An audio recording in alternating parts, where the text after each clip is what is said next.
கொடுத்து விட்டு இப்போது சூரியன் உதயமாக போகிறது. நாங்கள் செய்தது அனைத்தும் உனக்கு ஏறுவதானே. மகனே கல்லிக்கத்தா, அம்மா உரத்தபடி ஆலயம் கட்டி விட்டாயா? கட்டி விட்டேன் தாயே. வன்னியமரம் வைத்துக் கொண்டாயா? இதோ உன் கண்ணெதிரே எதிரே வன்னியமரம் வைத்து விட்டேன். உங்க இருவருக்கும் திருமணம். அப்படி ஆகட்டும் தாயே.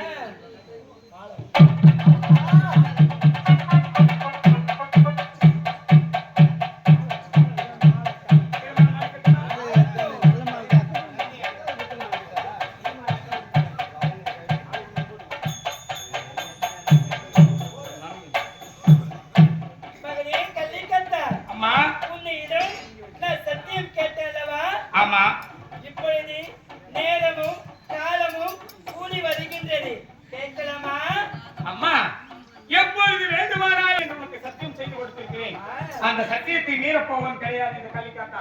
எப்ப வேண்டுமானாலும் இப்போது வேண்டுமானாலும் கேளுங்கள், அதை கொடுக்க காத்துக் கொண்டிருக்கிறேன். உன் நாமயம் மனை குதிரையும் அழித்து அருளாட்சி கையை குளித்து சமைத்து என் அருமையை கட்ட வேண்டும்.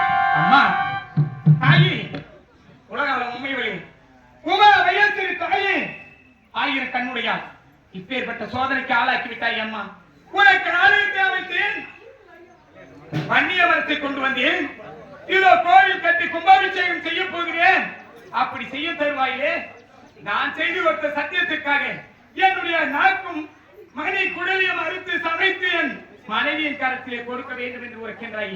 இது எல்லாம் நீதியாகுமா? முடியுமா? முடியாதுமா? முடியுமா? முடியாதா?